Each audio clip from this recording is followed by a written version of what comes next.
Vamos estar em pé, em reverência à leitura de um texto sagrado que está no livro do profeta Daniel. Eu quero ler dois versículos com os irmãos. O primeiro está no capítulo 1. Daniel, capítulo 1, e o versículo de número 17. E na sequência, o capítulo de número 10 e o versículo 12. Daniel, capítulo 1, versículo 17, está escrito assim: Ora, a estes 4 jovens, Deus deu o conhecimento e a inteligência em toda cultura e sabedoria, mas a Daniel deu inteligência de todas as visões e sonhos. Capítulo 10, versículo de número 12.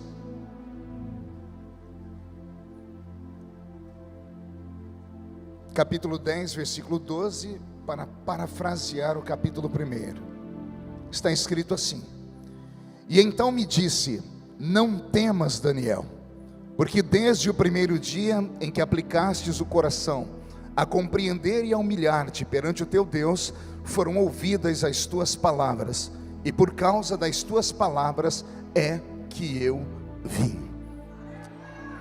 Feche a Bíblia, coloque no banco, na cadeira. Como nós quebramos já alguns protocolos, vamos quebrar só mais um.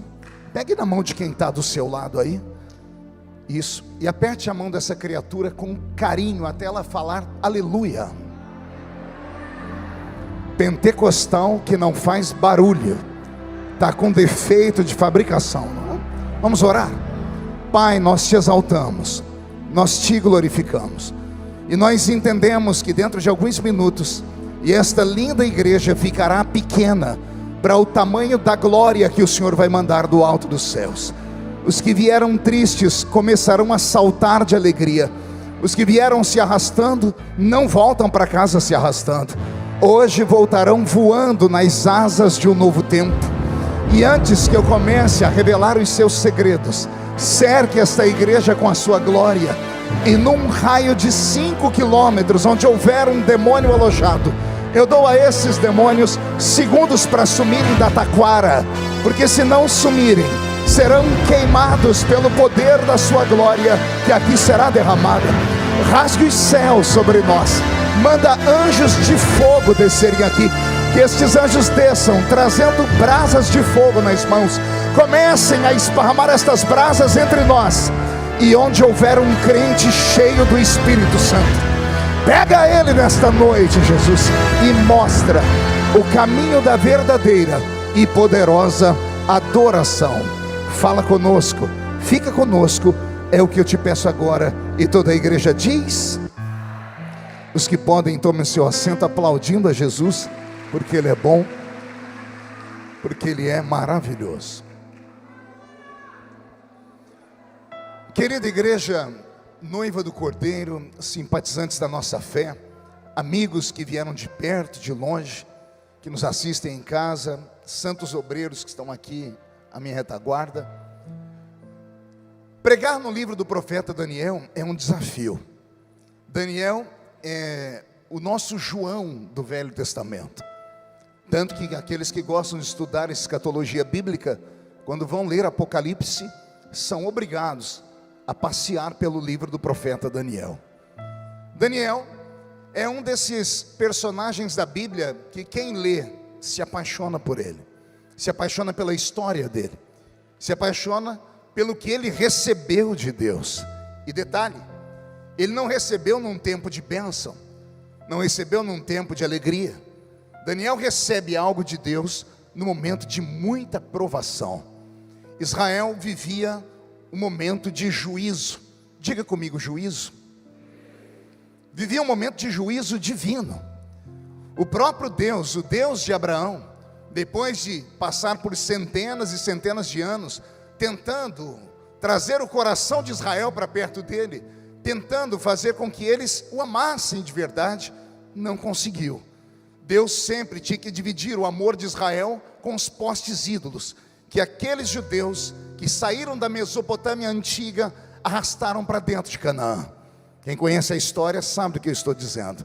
Depois do período de 430 anos, no meio da península do Sinai, aprisionados no meio do deserto, aquele Israel que tinha tudo para adorar a Deus, entram na Canaã, na terra sagrada e esperada, e ao invés de cultuarem ao Deus vivo, tiram do meio das suas roupas, dos objetos que seus velhos pais trouxeram do Egito, imagens de Baal, Astarote, Azera, Marduk, os deuses antigos daquela terra pagã.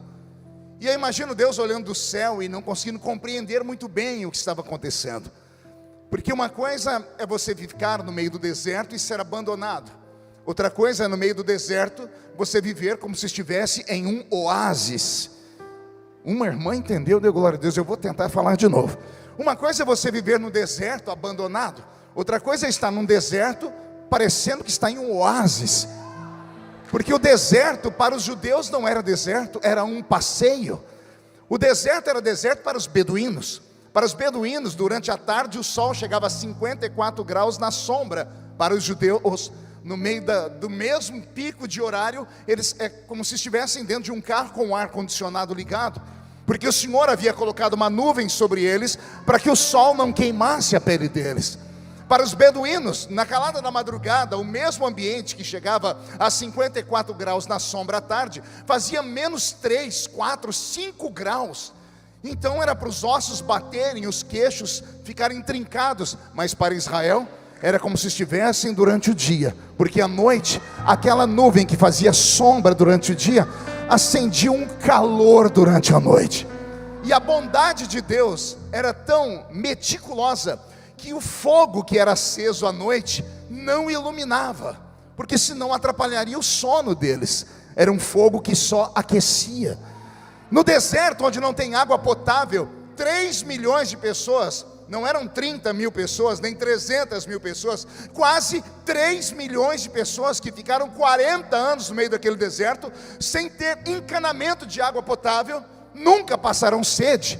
O dia que ameaçaram passar sede, Deus criou uma rocha e colocou pernas nela. O nome dela era rocha de Meribá.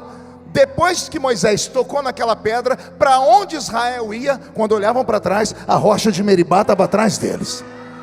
E só para os desavisados, a rocha de Meribá está aqui nessa noite. Ele diz: eu sou a fonte da água da vida. Quem beber da água que eu tenho para dar, nunca mais tem sede. Alguém já bebeu dessa água? Então como é que você que bebeu dessa água consegue ficar me olhando com essa cara feia, parecendo que foi batizado num pote de vinagre? Quem bebeu dessa água precisa estar alegre, principalmente numa conferência como essa. Posso ouvir mais um grito de glória a Deus? Pois bem, era esse Israel que o Senhor tirou lá da península do Sinai, os colocou dentro de Canaã, e por um período de quase 300 anos, no período dos juízes, Israel ficava levantando e caindo como um bêbado. Caíam aos pés do Senhor em oração quando Deus autorizava que os heveus, heteus, girgazeus, os cananeus e todos os eus daquela época viessem contra eles em juízo. Aí quando Deus ouvia eles orarem, o Senhor tirava o juízo e mandava bonança. Quando vinha a bonança, que eles podiam adorar a Deus, eles trocavam a Deus por causa de Baal, e ficavam nessa história, levanta e cai, por quase 3 séculos. Então aprove a Deus levantar profetas maiores e menores, para dizer a eles: chegará um tempo em que vocês vão me procurar e não vão me achar. Chegará um tempo em que vocês vão querer e não vão ter. Chegará um tempo em que eu vou tirar vocês dessa terra e vocês serão escravizados. Daniel vive neste período, no período em que a paciência de Deus se esgotou, no período em que o cálice da ira de Deus foi derramado.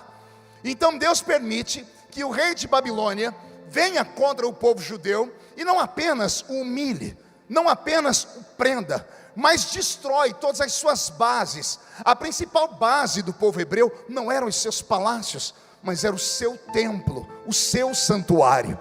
Nabucodonosor, um homem grande conquistador, por isso teve o maior império do seu tempo, sabia como conquistar as nações. As nações que tinham regime monárquico, bastava ele mandar o seu exército, e o exército ia direto para o palácio, porque uma vez que o rei está preso, todo o povo se ajoelha. Mas Israel não era um reino monárquico, era um reino teocrático. E ele estudou muito bem a tradição e a cultura dos hebreus. E ao invés de mandar os seus soldados para o palácio de Israel, ele manda para o santuário. E lá no santuário ele assassina todos os homens que ali trabalhavam, todos os sacerdotes e levitas que faziam parte do culto do santuário. E nesse período, depois que os sacerdotes são assassinados, a fé de Israel se esmorece. Eles perdem a força. Porque no coração deles, se Deus não protegeu a casa dele, a casa deles também não será protegida. E aí Israel é arrastado para dentro de Babilônia no século VI a.C. E na primeira leva de presos foram 1 milhão de judeus acorrentados. E no meio desta leva está o menino Daniel. Junto com ele seus 3 primos, Ananias, Misael e Azarias, que a igreja insiste em chamar de Sadraque, Mesaque e Abidnego. Quem conhece um pouco de cultura bíblica nunca vai dar ênfase a esses 3 nomes, porque são nomes de adoração aos deuses pagãos. Os nomes dos hebreus eram nomes de adoração ao Deus vivo. Daniel, Ananias, Misael e Azarias são selecionados no meio da leva de 1 milhão de hebreus, porque são meninos que vêm da aristocracia. Eles têm sangue azul, eles são letrados, eles conhecem ciências, eles conhecem astronomia, porque era isso que se estudava no Oriente Médio. Então o rei Nabucodonosor manda um chefe dos eunucos separar um grupo de meninos, para que esses meninos que têm a cultura hebraica na ponta da língua, também sejam versados nas línguas dos caldeus e possam trocar figurinhas, trocar informações, trocar experiências. Mas lembre-se, mesmo morando dentro do palácio do rei, Daniel é um escravo. Diga comigo, escravo. Aqueles que estão prestando atenção na minha pregação não podem perder isso de meta. Não pense que Daniel era privilegiado por ser da aristocracia. Ele continuava sendo escravo. Quem conhece um pouco de história dos hebreus vai descobrir que quando a Bíblia diz que Daniel comia das iguarias da mesa do rei, ele não comia das iguarias parcelas, ou da mesma iguaria que o rei comia. Ele comia do que sobrava da mesa do rei, porque ele era só um escravo. Escravo não pode esquecer o que é. Escravo é escravo. Quando a Bíblia diz que ele bebia do vinho do rei, não é que o rei abria uma garrafa, colocava um pouco na taça dele e um pouco na taça de Daniel e eles brindavam. Não, Daniel bebia do vinho que sobrava da mesa do rei, ou pelo menos deveria beber, ou pelo menos deveria comer. Porque Israel está debaixo de juízo, Deus não está olhando para eles. Em tempo de juízo, Deus fecha os lábios. Ele não fecha os olhos, mas Deus trava os ouvidos. Porque por um período de 70 anos, quantos anos eu disse?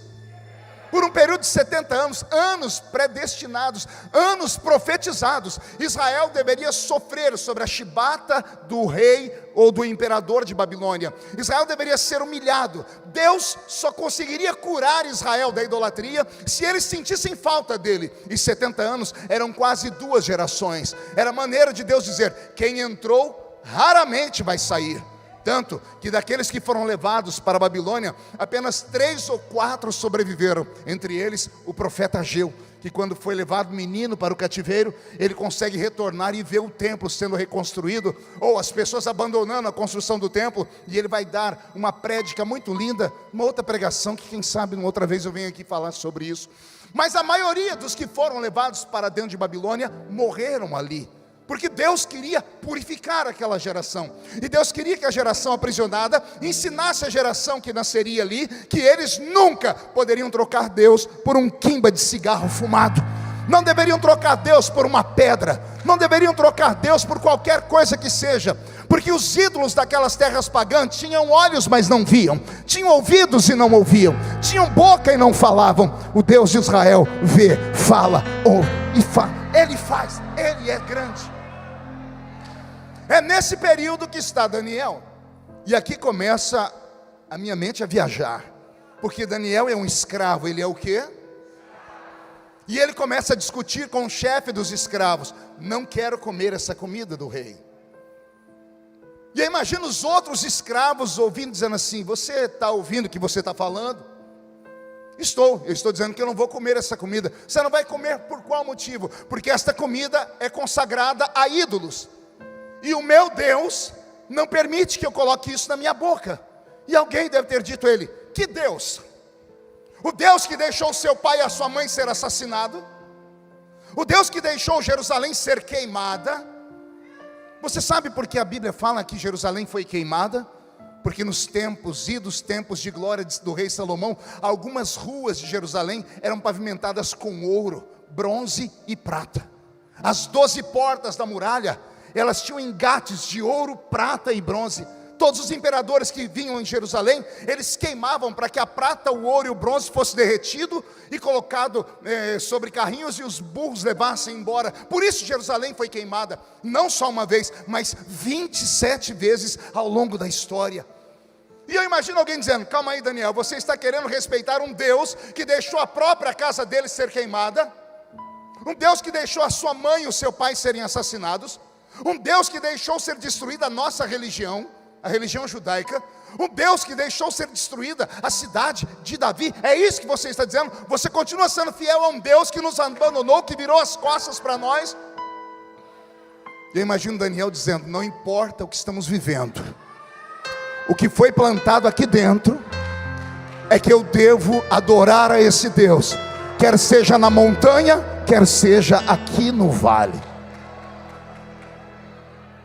E ele empreende um contrato com um dos chefes dos eunucos, dizendo assim: faz um teste comigo, me deixe comer apenas legumes e beber água por 10 dias. Se daqui 10 dias você ver que eu estou mais fraco do que os demais, 2 opções: ou você me mata, ou eu como a comida consagrada dos ídolos. Mas se eu estiver mais forte, você vai respeitar a minha fé. Até aqui, amém? Quem diz amém? Se ajeite na cadeira. Queria que você agora fizesse um ato de fé comigo. Saia da terra e suba comigo aqui no tabernáculo do céu. Atravesse o átrio, o lugar santo, e chegue comigo no Santo dos Santos. Sentado num trono está aquele Deus que em Hebreus 12 diz que Ele é um fogo devorador. 7 olhos de fogo que falam da plenitude da sua visão. E chega um anjo diante de Deus, digo eu, não a Bíblia. E o anjo dizendo: Senhor, temos um problema no cativeiro babilônico. E Deus dizendo: é claro, se é cativeiro é problema. Não, Senhor, mas não é esse tipo de problema. Tem alguém lá que é diferente. O povo está clamando, não vou ouvir, eles estão em juízo. Senhor, não tem ninguém clamando. O que eu trago para o Senhor é que tem um rapaz lá, que ele resolveu fazer um jejum esquisito. Ele colocou no coração dele que ele não vai comer da mesa do rei, porque tudo que vem da mesa do rei é consagrado a ídolos. E detalhe, Senhor, ele não orou, ele não falou: estou dando esse sacrifício para ti. É algo dele, está no caráter dele. Senhor, a ficha que eu tenho é que a mãe dele foi assassinada, o pai dele foi assassinado, a família dele foi aprisionada, o templo foi destruído, ele não tem mais pátria, ele não tem mais herança, ele não tem nada, e mesmo assim ele continua adorando o seu nome.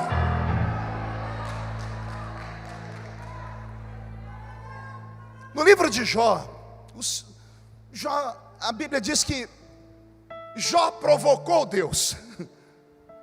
Quando eu vejo Daniel fazendo isso aqui, eu vejo um garoto, não sei se ele fez de cabeça pensada, pastor Silas, ou se foi algo inato. Ele acabou provocando Deus, porque ninguém ganha de Deus em generosidade. Anote isso na sua cabeça, porque é uma sentença eterna: ninguém ganha de Deus em generosidade.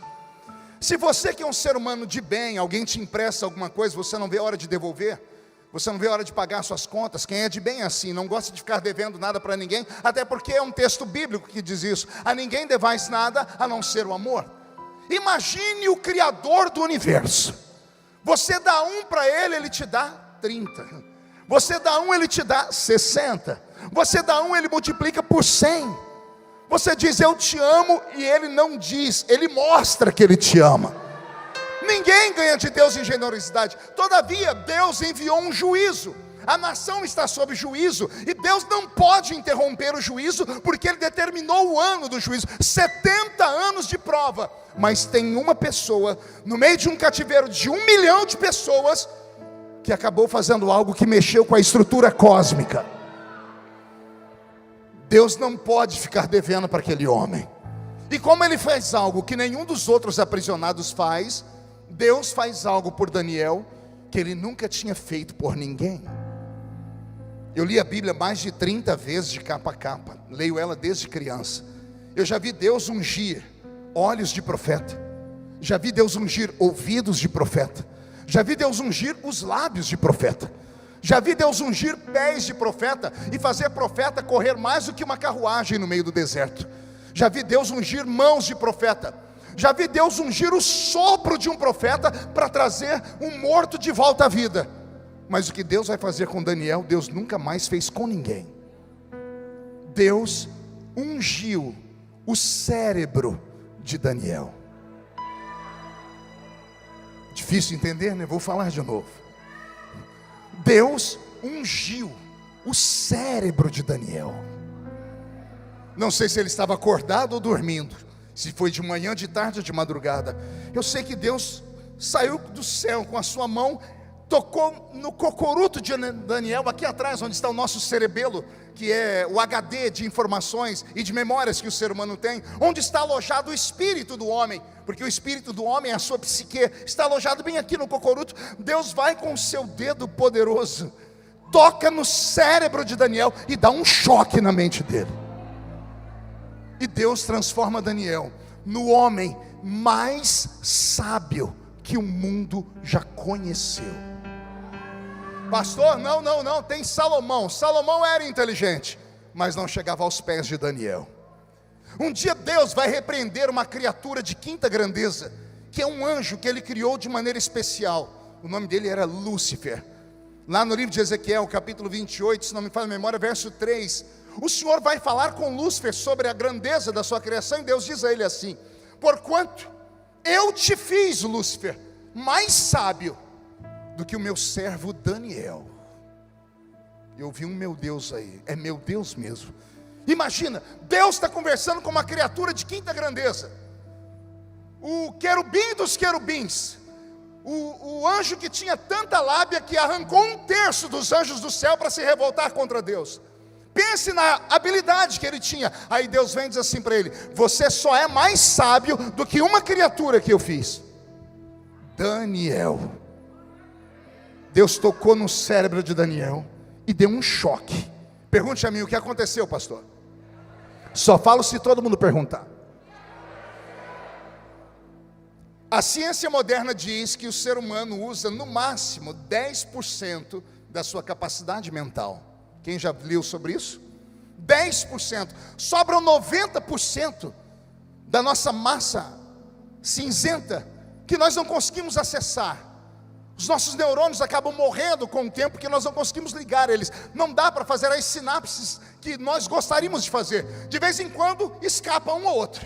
De vez em quando nasce um Victor Hugo, de vez em quando nasce um Leonardo da Vinci, de vez em quando nasce um Stephen Hawking, um Einstein, mas é raro. O que esses seres humanos têm que a maioria de nós não temos? O cérebro deles trabalha muito mais rápido, fazem equações matemáticas, fazem equações de semântica extremamente mais rápidas do que nós. Eles veem o que ninguém vê, eles acabam fazendo aquilo que ninguém faz, por isso são chamados de gênios. Esses gênios não nascem à toa, nascem para revolucionar o seu tempo. E já me subiu um arrepio no alto da coluna aqui, porque já que estamos no primeiro dia da conferência Romper, e sempre no primeiro dia eles trazem o pregador mais ruim, né? É porque o restante, os melhores, vem depois. Então hoje é só para te deixar com água na boca. Eu estava vindo para cá e o Senhor falou para mim: filho, avise o povo que eu vou romper. Eu falei: o Senhor vai romper com o quê? Vou romper com a normalidade da vida deles. Eu vou fazer nessa noite o que eu fiz no passado. Eu não vou ungir os ouvidos, nem os olhos, nem a boca, nem a carteira deles. Eu vou ungir o cérebro desse povo. Eu vou colocar o meu dedo na massa cinzenta deles e vou despertar. E quando o cérebro deles começar a funcionar além da normalidade, ninguém mais vai segurar esse homem, ninguém vai mais segurar essa mulher. Eu quero saber se alguém acredita nessas loucuras de profeta. Então não dá um grito não, por favor, dá um berro de glória a Deus aqui nesse...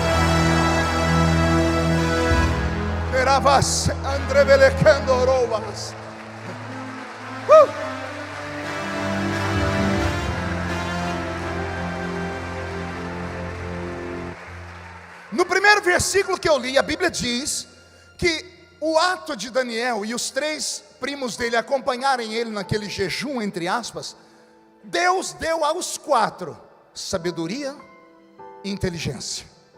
Deus deu a eles conhecimento. Aí a Bíblia destaca Daniel, porque a ideia foi dele.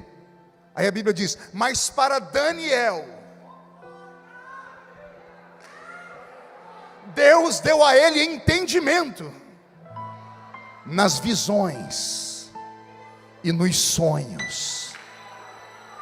Deus deu a ele entendimento naquilo que até Freud tem dificuldade para explicar, que é um mundo paralelo ao mundo normal.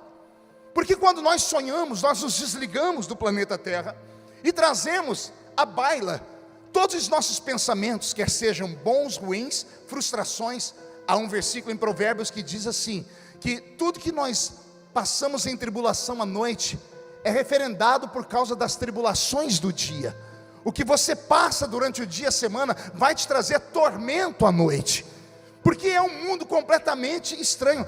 Quem aqui já teve um sonho daqueles cabuloso? Que você sonha, de repente quando você abre o olho, você está em pé.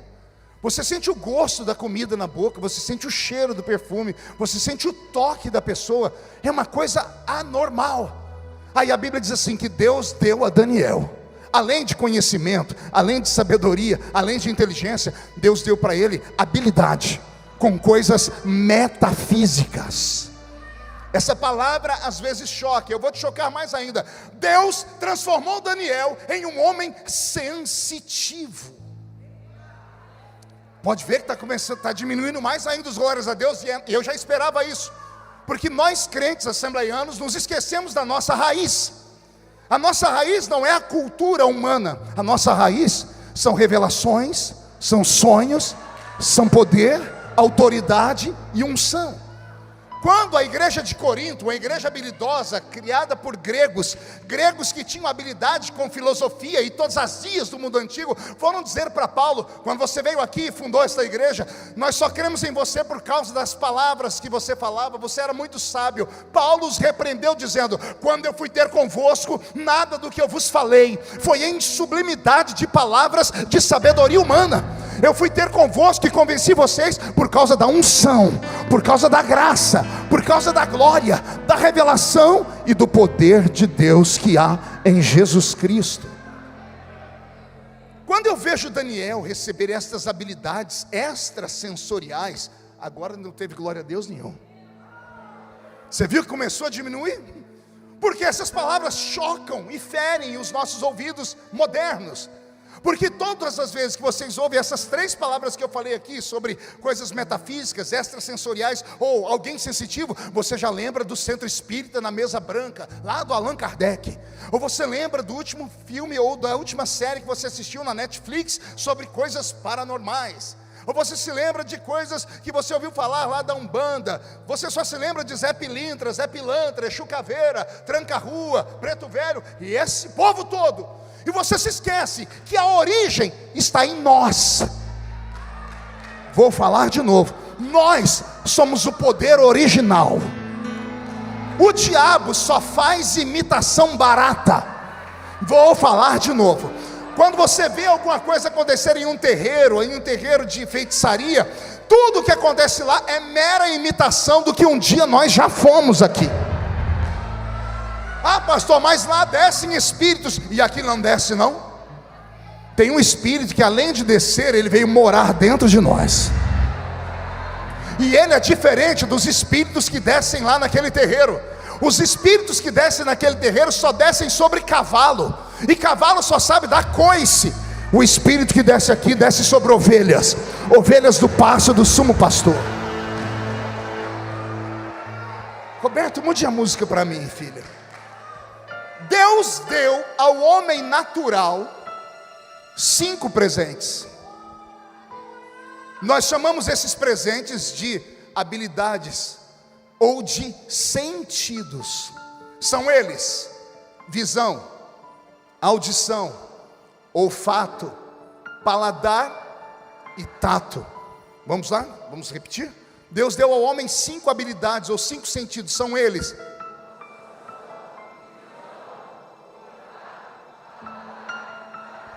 que servem os 5 sentidos? Esses 5 sentidos servem para que o mundo material ao nosso redor seja uma realidade. Quando eu cheguei aqui hoje na igreja da Taquara, o pastor Silas me deu um abraço, e quando ele me abraçou, eu senti o cheiro do perfume dele, graças ao meu olfato. E ele não usa perfume do Avon. Deus livrou a gente daquela porcaria do almíscar. Aquele é um perfume que o anticristo vai usar na grande tribulação, para os desviados que ficaram. Deus deu um livramento. É um perfume fora do normal. Por que eu senti o perfume? Por causa do meu olfato. Eu só enxerguei a roupa bela que a pastora Raquel está usando por causa da minha visão. Eu só me alegrei nos louvores aqui que foram cantados e tocados por causa da minha audição. Eu só sinto a densidade desse púlpito por causa do meu tato. E no fim do culto, em nome de Jesus, porque aqui não vão me tratar igual anjo. Os irmãos convidam a gente, fala, pode vir que nós vamos cuidar do irmão igual cuida de um anjo. Anjo não come, não dorme, não descansa, não toma banho. Não. Vou ser tratado como ser humano. E aí eu vou experimentar uma boa comida por causa do meu paladar. Então escute, 5 sentidos para que o mundo físico seja real. Repita comigo esta frase: 5 sentidos para que o mundo físico seja real. Por favor, não caia da cadeira e não me chame de herético. Para alguns seres humanos, Deus deu um sentido a mais.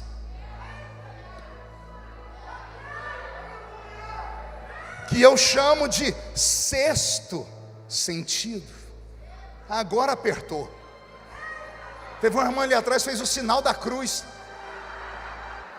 Ela lembrou do filme do garotinho lá do Bruce Willis. I see people dead all the time. Eu vejo gente morta todo dia. Não, não tem nada a ver com isso. O homem natural tem 5 sentidos. Mas existem homens e mulheres nessa terra que não são naturais. Os naturais são feitos de gente normal. E os normais estão em casa agora. E pelo horário já vão começar a assistir o Corujão. Os anormais vieram tudo para cá. E coruja ninguém vai ver aqui, mas correm o risco de ver uma pombinha voando sobre esse lugar e trazendo um barulho chamado Pentecostes. Tem algum pentecostal aqui? Ao homem espiritual Deus deu um sentido a mais. E para que serve esse sentido a mais? Ele tem a mesma função dos outros 5, só que os outros 5 lidam com a matéria. O 6º sentido lida com aquilo que é invisível. 5 sentidos naturais e você percebe o mundo físico. O 6º sentido faz você perceber o mundo invisível.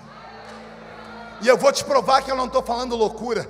Eu estou pregando para a Assembleia de Deus. Quem aqui já foi fazer visita para alguém com a Bíblia debaixo do braço? Vou orar por uma pessoa. Quem já foi? Quem, quando chegou na casa da pessoa, tocou a campainha, bateu palma? Quando abriram a porta, você colocou o pé dentro da casa, subiu um arrepio que foi até aqui na cabeça. Por que você se arrepiou? Era ar-condicionado lá dentro? Não, você ficou gripado. Não, é porque antes de entrar naquele lugar você orou. Ao orar você ativou o seu espírito. Como você foi em nome do Senhor Jeová, Ele tocou no seu cérebro e expandiu o seu espírito. Você entrou ali, a carne foi só o veículo, mas quem estava entrando era aquilo que você é. Você não é carne, você tem carne, você é um espírito. Eu aprendi desde criança, lá na escolinha dominical, que o crente tinha um espírito. E não é verdade. Eu não tenho um espírito, eu tenho um corpo. Porque o verbo ter é passageiro. Eu tenho esse sapato, quando ele rasgar eu não tenho mais. Então eu não tenho um espírito, porque se eu tivesse ele hoje eu posso perdê-lo amanhã. Eu tenho um corpo. E daqui a pouco, se eu morrer, esse corpo é comido pela terra, pode ser cremado, jogado nas águas. O que eu sou é eterno. Eu sou um espírito que habito dentro de um corpo. O corpo para nada presta, mas o Espírito pode te levar a um conhecimento profundo sobre Deus. É muito simples ver quem é espiritual e quem não é na igreja. É só você ver durante o culto a reação dos crentes. Todos que estão aqui entraram na igreja, mas nem todos conseguiram entrar no culto ainda. Vou falar de novo. Todos entraram na igreja, mas alguns ainda não entraram no culto, porque o culto não se dá na terra, o culto se dá nas regiões celestiais. Paulo ensinou isso. Quando vocês se ajuntam, nada acontece, mas quando vocês se ajuntam, e uns têm salmos, louvores, e outros têm testemunho, aí você sai da terra e entra nas regiões celestiais. E é nessas regiões celestiais que acontece aquilo que há muito tempo a gente não vê: batismo com o Espírito Santo, profecias, interpretação de línguas, discernimento de espíritos, palavra da ciência, do conhecimento, dons de operação de maravilhas. Por que esses sinais e esses dons estão desaparecendo? Porque infelizmente nós cuidamos apenas da carcaça. Se você olhar para a pessoa que está à sua esquerda ou à sua direita agora, você é capaz de dizer o que é que ela está comendo, e não precisa ter dom de revelação para isso. Mulher tem esse dom mais aguçado do que a gente. Mulher olha para outra e diz assim: está caprichando na vitamina D, hein? Ó, a pele está linda, o cabelo, então vitamina A, porque a gente sabe que o homem é o que o homem come. Então você olha para a criatura que está do seu lado agora em forma de um botijão de gás, ou de uma tábua de passar roupa, ou de um violãozinho, não importa. Você diz: está se alimentando bem ou mal? Só que Deus, quando entra num culto como esse, Ele não olha o que está por fora.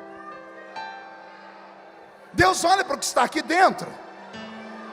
E não adianta estar bem por fora e aqui por dentro está morto.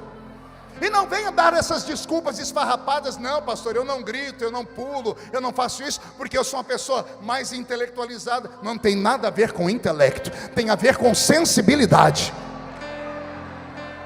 Sensibilidade que os nossos pais nos deram, nos ensinaram. E como é que a sensibilidade vem? Só vem quando nós nos aproximamos de um alimento para o nosso espírito. E o espírito não come lanche, não come pizza. O espírito se alimenta da palavra e do louvor. Louvor e palavra, palavra e louvor. Por que antigamente tínhamos mais barulho? Porque os nossos louvores nos levavam ao barulho. Agora entramos na era worship. E a era worship, os cultos são mais zen. Os crentes entram no mantra, parece que adoram em slow motion. Parece o Matrix. Por quê? Porque é o estilo do louvor. Então somos nós que atraímos a glória de Deus para a terra ou não? Agora, aqueles que são sensíveis e que são assembleanos raiz. Ah, Jesus, tem algum aqui? Então, por gentileza, com autorização do pastor da igreja, levante a mão direita para o céu. Coloca no ombro de quem está do seu lado. Agarra a pessoa para mim só um pouquinho. Pede licença. Diz para ela: ó, é melhor obedecer o pregador, porque o médico falou para não contrariar. Agarrou. Chacoalha a pessoa até ela ficar irritada agora. Ó, tem gente que nem para fazer isso presta ou raça. Chacoalha a criatura. Diga: Deus te trouxe aqui para isso. Sacode, sacode. Diga: para isso. Deus te trouxe aqui para sacudir a sua mente, para sacudir o seu espírito, para sacudir a sua fé, para você romper em fé. Deus te trouxe aqui para isso.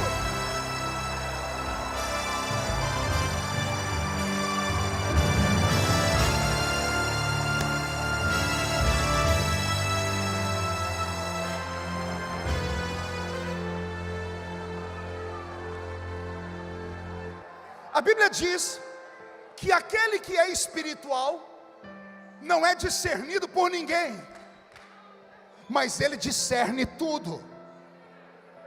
Deus te trouxe aqui para romper esse céu de bronze que está sobre a sua vida, essa folga evangélica que você tem vivido, que pensa que está entrando na igreja, está entrando num teatro. Aqui não é um teatro. Aqui não é um cinema onde você escolhe o que quer assistir. Aqui não é um show de stand-up. Aqui ainda é um quartel-general. Eu não venho numa campanha como essa para sair só dizendo eu gostei. Eu venho numa campanha como essa para sair por aquela porta, agarrar o diabo pelo chifre, esfregar o focinho dele no chão, chutar ele para o inferno e dizer a ele: eu sei quem eu sou em Cristo.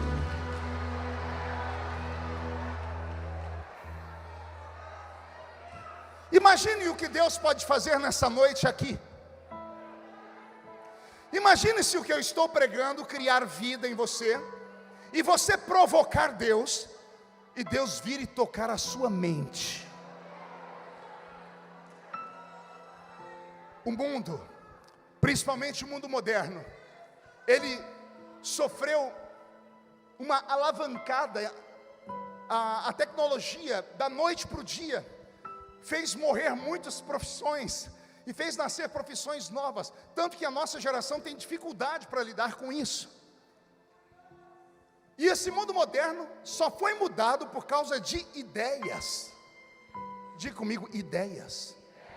Ideias que geralmente não nasceram em grandes centros, em grandes universidades, nasceram em garagens de carro, como a invenção do Google, como a invenção do Waze. Eu descobri dia desse que o Waze foi criado por um judeu, na verdade 2 meninos judeus, brincando. Ideias. Uma ideia fez esses meninos ficarem bilionários da noite para o dia. É sobre isso que eu estou falando para o ano de 2022, para a sua vida. Porque se você for fazer um cálculo da sua história, você não precisa que Deus abra uma porta, você precisa que Deus mude a sua história. Quer ver? Quem aqui tem filhos? Quem tem mais de um? O bom assembleiano não cria família, cria tribo, né? Ninguém abaixa a mão, é um monte de filho. Quem quer que os seus filhos terminem os anos na melhor faculdade do Rio de Janeiro? Então tem 2 notícias para você. A primeira é: se o seu filho não for um gêniozinho, você está perdido, porque você vai ter que mandar ele para uma universidade privada. Você sabe quanto custa estudar um filho hoje? De 5 a 6 anos em uma faculdade? No mínimo R$300 mil. Quantos filhinhos você tem? Multiplica por 300 mil. Você é bom de cálculo? Põe num cantinho da cabeça aí. Quem aqui quer morar numa casa bonita? Num apartamento chique? Qual o valor da casa que você quer morar? Um ali levantou 5. Minha casa, minha vida. Sonha grande pelo menos. Quem quer morar numa casa grande? Qual o valor? Qual o valor?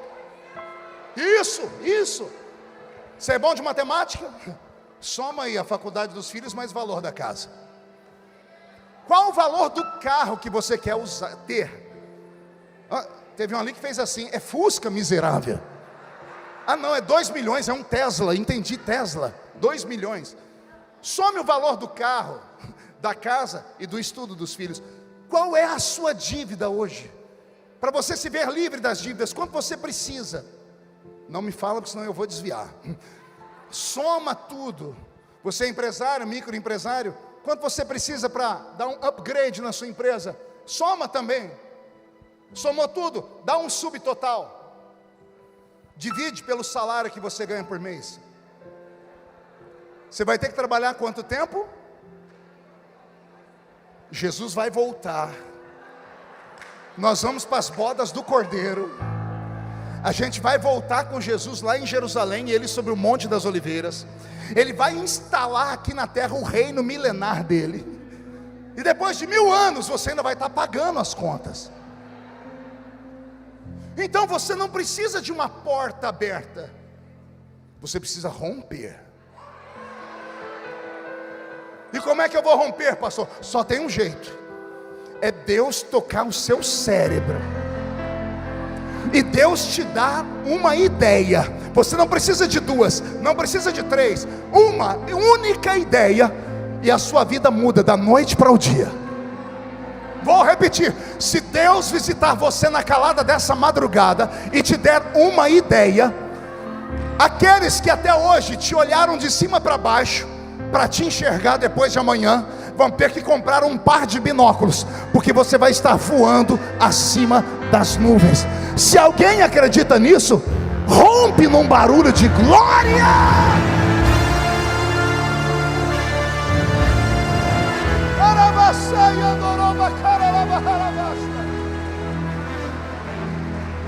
Ei, pode parecer loucura, alguns podem até dizer que eu estou abusando das suas emoções. Deixe os incrédulos sempre darão uma desculpa. Aquele que crê sempre dá um jeito. Quem não crê sempre vai arrumar uma desculpa, sempre. Existem pregadores como, por exemplo, Jonathan Edwards, pregador inglês, pai de uma grande reforma, um homem santo, conhecido por uma única mensagem: pecadores na mão de um Deus irado. Se alguém aqui que é estudante de teologia, se conhece outro sermão de Jonathan Edwards, me diga aí. Gente que estuda teologia e se inspira nesse povo. É um pregador de uma única mensagem, Silas. Uma única mensagem. Ele não precisou de duas para impactar o mundo. Uma única mensagem. Um historiador, biógrafo dele, diz que ele estava num culto, orando porque ele queria um avivamento lá em Londres. E no culto em que ele pegou pecadores na mão de um Deus irado, a unção foi tão terrível, não foi forte, foi terrível, que os crentes levantavam os pés do chão, porque sentiam o inferno dentro da igreja. Aquelas damas da alta classe de Londres se agarravam aos pilares da igreja com os seus chapéus e batiam a cabeça, implorando por Deus, por misericórdia. Naquele culto, naquele dia, aprove a Deus que um jornalista inglês estava ali. O jornalista foi alcançado pela palavra, e ele taquigrafou todo o texto, toda a pregação. No dia seguinte, ele publicou o texto, ou a mensagem, em ipsis literis no jornal de Londres. Quem tinha acesso ao jornal? Só os ricos. Os ricos começaram a ser impactados na leitura do sermão, chamavam os empregados e liam para os empregados. Londres foi sacudida pelo poder de Deus. Em menos de um mês, um francês ouviu falar, e francês e inglês não se dão muito bem, que havia acontecido alguma coisa em Londres por causa de um texto. O jornalista francês leu o texto e foi impactado, e traduziu para o francês. A França foi sacudida. Um jornalista dinamarquês, amigo do francês, leu o texto e publicou em dinamarquês. Do dinamarquês era amigo de um escocês, publicou em escocês. E assim a Europa inteira, em menos de 6 meses, foi sacudida pelo poder de Deus. Tem mais de centenas de anos que Jonathan Edwards morreu, e eu estou aqui falando dele. Um único sermão. Imagina Deus te visitar hoje. Você, pregador, você que tem a oportunidade, nem que seja lá na sua igrejinha: pastor, mas eu congrego numa igreja com 10 pessoas. Hoje você tem isso aqui, ó. Já pensou você fazer uma live com aquela pregação e da noite para o dia Deus te colocar no topo de tudo? Como isso pode acontecer, pastor? Basta um sermão. Eu estava pregando lá em Florianópolis, na ilha de São José, na igreja de um grande amigo meu, Bispo Flori. E o Bispo Flori tinha uma banda, e a banda estava cantando, e eu estava aqui embaixo. Na época o Facebook ainda não era limitado, e eu filmei a música porque achei bonito. Antes do culto terminar, a música já tinha 3 milhões de acessos aqui. No dia seguinte chegou a 22 milhões de acessos. Eu só fiquei sabendo depois, que a dona Evelise aqui da MK ficou sabendo da música, mandou chamar os meninos. E eles vieram, fecharam um contrato e cantaram a música que hoje o Brasil inteiro canta. Como é que é a música, Roberto? Só em ti confiarei, eu nada temerei, em frente eu irei, Pois eu sei que vivo estás, e um dia voltará do céu para nos buscar, para sempre reinarás. Aleluia. Uma única música. Roberto, mude a música. Nesta madrugada, o senhor músico, esses meninos que estavam tocando aqui entendem de notas, salvo aqueles que tocam de ouvido. Imagine você acordar lá pelas 3 horas. O anjo das 3 ainda visita, viu gente? Vocês conhecem ele? Quem já experimentou? Alguém vai dizer, não, isso é porque o seu relógio biológico foi programado. Conversa para boi dormir. É o anjo das 3 mesmo.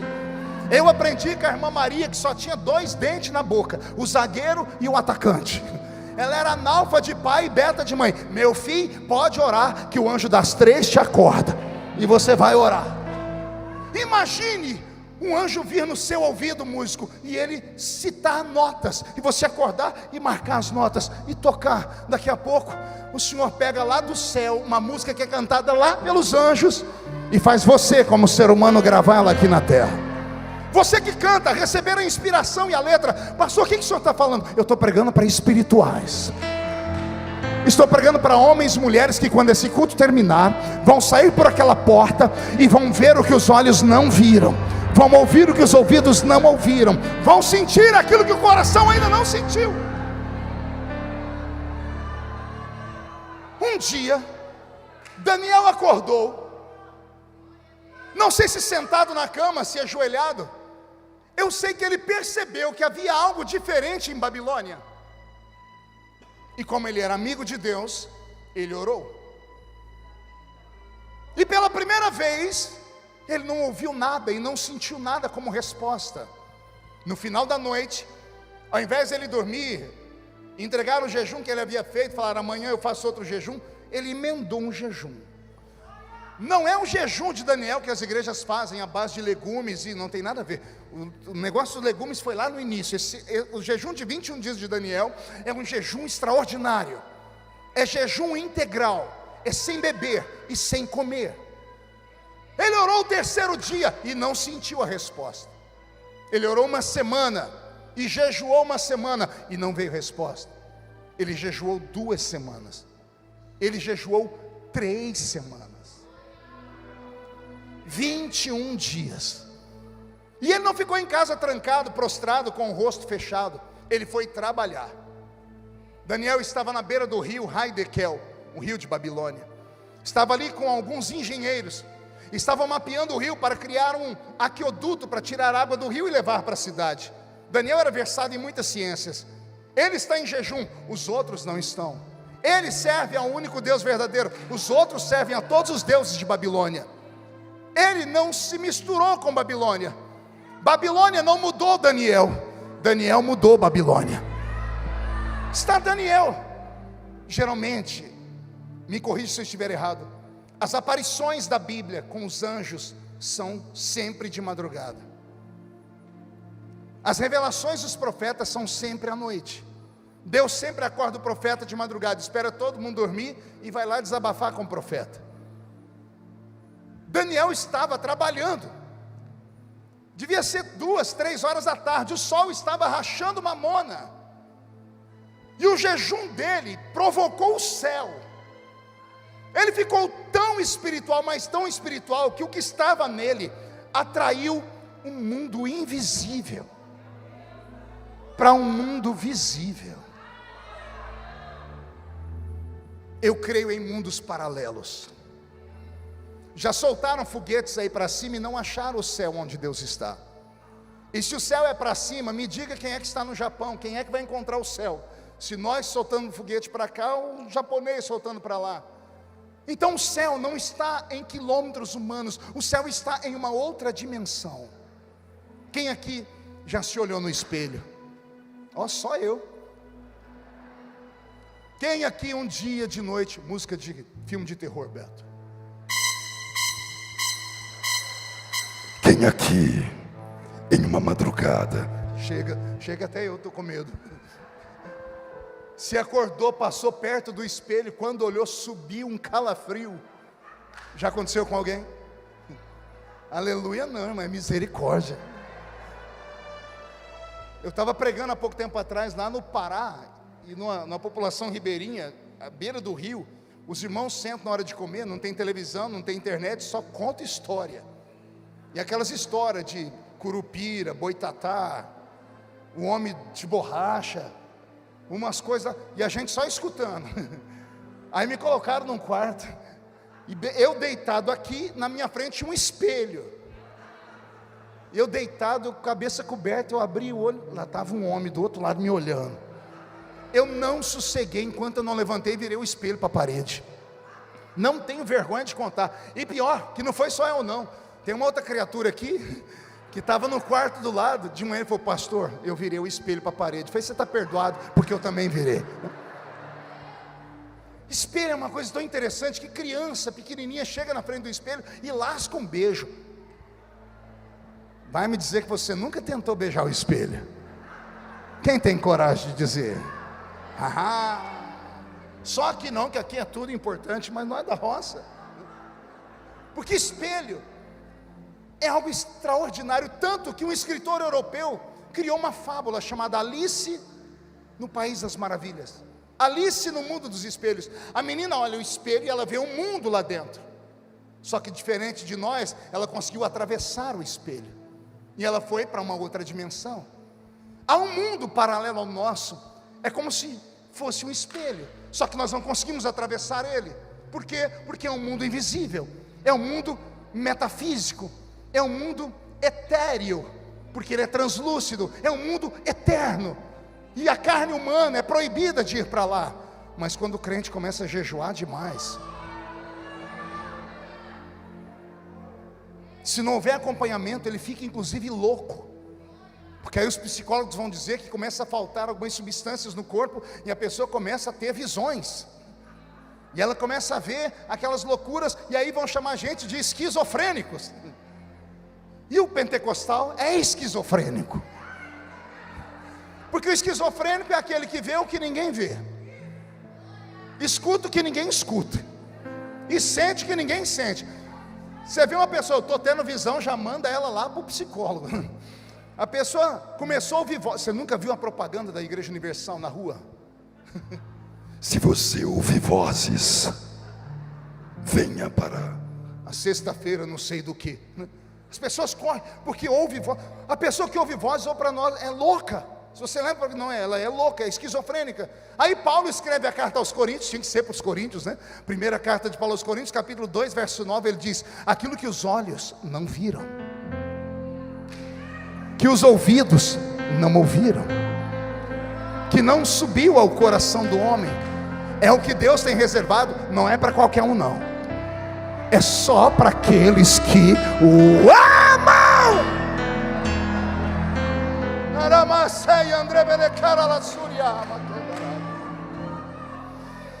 21 dias de jejum. O jejum subiu igual um foguete ao céu. Digo eu, não a Bíblia. Deus está sentado no trono, cuidando, talvez no planeta Terra, 700, 800 milhões de habitantes naquela época. No mundo inteiro, Deus tem que cuidar de tudo, porque Ele é Criador. Ele é pai de alguns, mas é criador de tudo e de todos. Ele tem que cuidar da natureza, do oceano, do oxigênio, do ser humano. Ele tem que criar de tudo. Deus dá uma ordem a um anjo, esquece, porque ele é imperador, é soberano. Soberano manda e quem tem juízo tem que obedecer. 21 dias atrás, Daniel orou e Deus chamou Gabriel. Vai e leva a resposta para Daniel. E aqui eu fico mais apavorado ainda, porque desde criança me ensinaram que qualquer anjinho dá um coro em qualquer demônio. E aí vem Gabriel, um anjo de quinta grandeza. Na Bíblia católica ele é chamado de arcanjo. Na nossa Bíblia não, mas a Bíblia diz que ele é um anjo do principado de Miguel, que é um arcanjo. Não era qualquer um, era um príncipe. Ele desce, e quando ele chega perto de onde Daniel está, a Bíblia diz que ele é aprisionado pelo príncipe do reino da Pérsia. Que príncipe é esse? Demônios. Demônios que mandam em nações, demônios que mandam em bairros, demônios que mandam em cidades, demônios que mandam em ruas. Esses demônios que se manifestam em culto, isso aí é demônio kamikaze, tá? É tudo demônio idiota, ele quer ir para o inferno mais rápido, cansou de estar aqui, e só a igreja tem poder para amarrá-los e mandá-los para lá. Imagina, vem um demônio numa igreja com 5 mil crentes cheios do Espírito Santo, que morreu infeliz. É kamikaze. Eu estou falando de potestades, de tronos e de principados, capazes de prender até anjos de quinta grandeza. 21 dias depois, Deus olhou para a terra e o cheiro do jejum de Daniel invadiu o santo dos santos. Deus sentiu o perfume do jejum e estendeu o ouvido, e lá está Daniel trabalhando, escrevendo, e por dentro dizendo: o que está acontecendo em Babilônia, o que está acontecendo aqui. E Deus diz: mas eu já não mandei a resposta para Daniel? E eu imagino Deus no céu gritando: Gabriel! E um anjo dizendo: Senhor, já tem 21 dias que Gabriel saiu daqui, ninguém mais viu ele, porque anjo não é onipotente e nem onipresente. Deus olha para a terra e os olhos de Deus encontram Gabriel preso no céu do Irã, onde era a antiga Pérsia. Gabriel está próximo de Daniel, e Daniel não sente, não ouve e não conhece a resposta, porque Gabriel está preso. Deus se revolta no trono, e Deus dá um grito de rompimento: Miguel!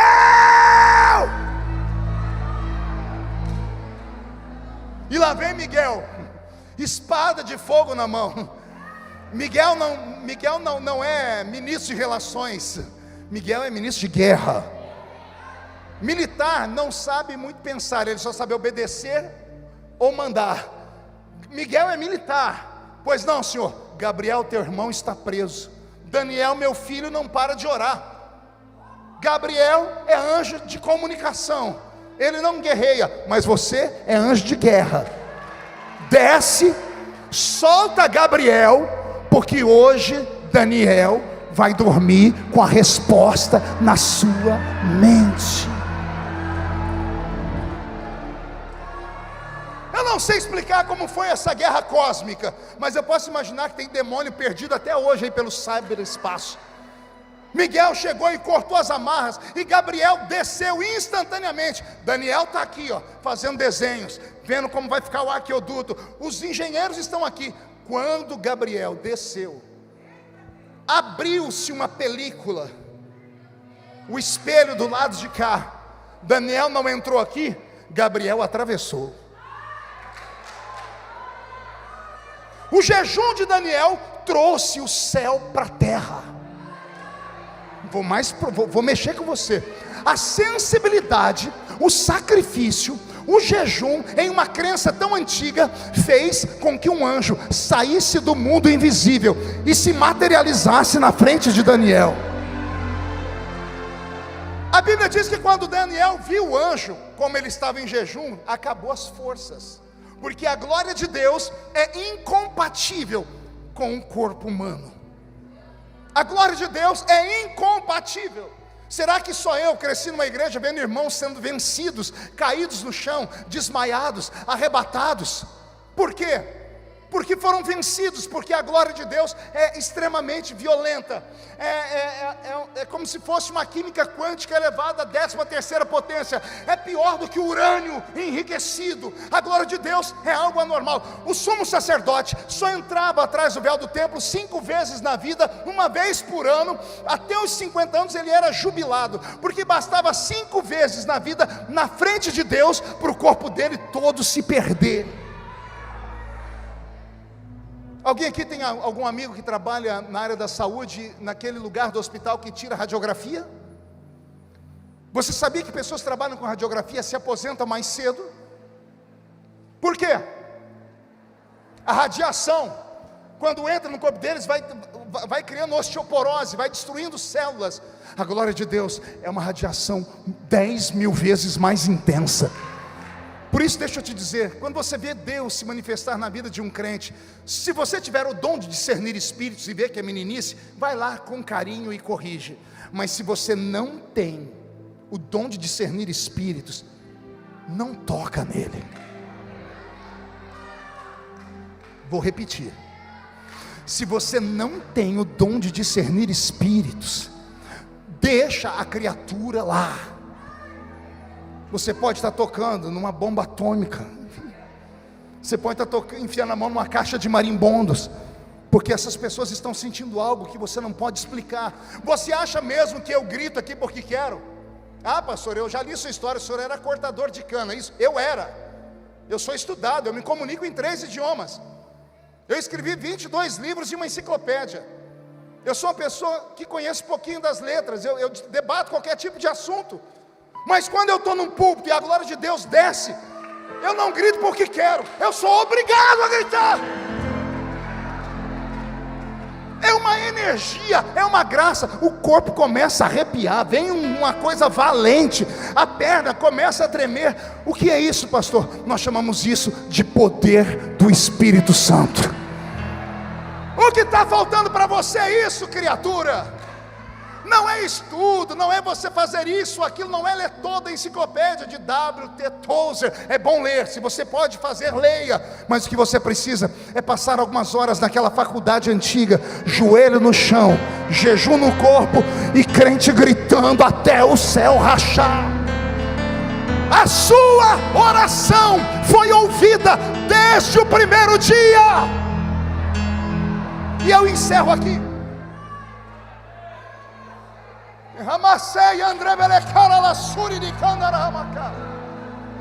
A sua oração foi ouvida desde o primeiro dia. Quando Daniel caiu no chão, os homens que estavam com ele não viram nada, não ouviram nada, mas ao invés de agacharem e colocarem Daniel de pé, eles saíram correndo. Como é que você corre de algo que você não está vendo nem ouvindo? Eles correram porque, embora não vissem e não ouvissem, eles sentiram. Ímpios, homens não crentes, adoradores de imagem, adoradores de demônios, por causa de um crente que ali estava, eles sentiram o céu entrar, saíram correndo e se esconderam. Vai acontecer algo a partir de amanhã e eu não me responsabilizo. Quando você entrar na faculdade esse ano, não se assuste se dentro da classe, quando você entrar, começar a cair pessoa para o lado esquerdo, para o lado direito. Não se assuste se amanhã, quando você chegar no seu trabalho, as pessoas olharem para você e falarem: você vê um passarinho verde? É? Você vai dizer: não, foi uma pombinha de fogo mesmo que desceu lá na taquara. Não se assuste se a sua sombra levantar um paralítico. Não se assuste se você olhar para alguém e Deus te dar a ficha da pessoa completa.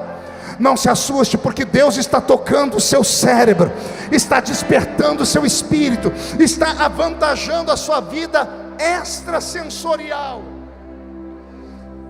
Daniel diz: quando eu fui ficar de pé, fiquei de 4 porque eu fui caindo. Então o homem me colocou de pé. Seu rosto era como bronze, seu cabelo como a prata, era forte, seus olhos eram como chama de fogo. E olha o que o anjo disse para ele: Daniel, homem muito amado, a sua oração foi ouvida desde o primeiro dia, e eu vim aqui por causa dela. Daniel deve ter perguntado em espírito, porque não está escrito: e por que só agora? E o anjo disse, deve ter dito em espírito: porque eu fiquei preso aqui em cima. Mas o Senhor mandou meu irmão Miguel, e Miguel acabou com a farra do inferno. Ouça o que eu vou te falar, porque as palavras que eu te digo agora vão virar Babilônia do avesso. E Deus revelou o futuro daquela nação para Daniel, e Daniel continuou sendo um homem espiritual. Eu termino aqui dizendo a todos os meus irmãos assembleianos e aqueles que não são da Assembleia de Deus, mas têm a cultura do carisma do Espírito, que o que falta para nós nesses últimos dias é um retorno. É um retorno a velhas práticas, práticas esquecidas, práticas roubadas pela falta de tempo, porque gastamos mais tempo nisso aqui do que nisso aqui. Práticas antigas como o jejum. Para jejuar a gente não dá conta, mas para fazer qualquer dieta a gente faz ela do pé à cabeça. conhece a dieta de tudo. Pode perguntar para a irmã do seu lado, o irmão, ele conhece pelo menos umas 10 dietas. Para fazer a dieta, você consegue ficar sem comer. Para fazer um exame no médico, 12 horas sem comer, você bate ali, carimbo. Aí quando é um jejum para Deus, eu perdi um jejum tomando uma xícara de café. Não, querido, o jejum não perdeu quando tomou uma xícara de café. Você perdeu o poder do jejum quando você esqueceu que estava jejuando. Quando você esqueceu que o sacrifício ainda traz o céu para a terra. Nesta noite, Deus vai fazer você romper. Eu tenho algo comigo, e anote aí: tudo que acontece na vida de um crente é por causa de uma falta de azeite na sua botija. Não, pastor, meu problema é com o meu casamento. Deus usa essas pecinhas do quebra-cabeça que Ele esconde da gente para trazer a gente de volta. O que está te faltando não é isso ou aquilo, está te faltando comunhão com Deus. Está te faltando você provocar o céu. Está faltando você fazer Deus te olhar aqui nessa noite. Pastor, o senhor acha que Deus vai me ver? Se você continuar com esse olho seco, parecendo olho de sapo que morreu no dia de enchente, com certeza Deus não vai te olhar. Se você continuar me olhando com essa boca travada, essa boca de aço, essa língua de ferro e esse queixo de concreto, com certeza Deus não vai te olhar. Mas se você romper em uma adoração extravagante aqui nessa noite, se você levantar as mãos, dar um salto para cima, se você der um grito capaz de estourar esse teto, aí o céu vai descer sobre a sua vida. Fique de pé comigo agora.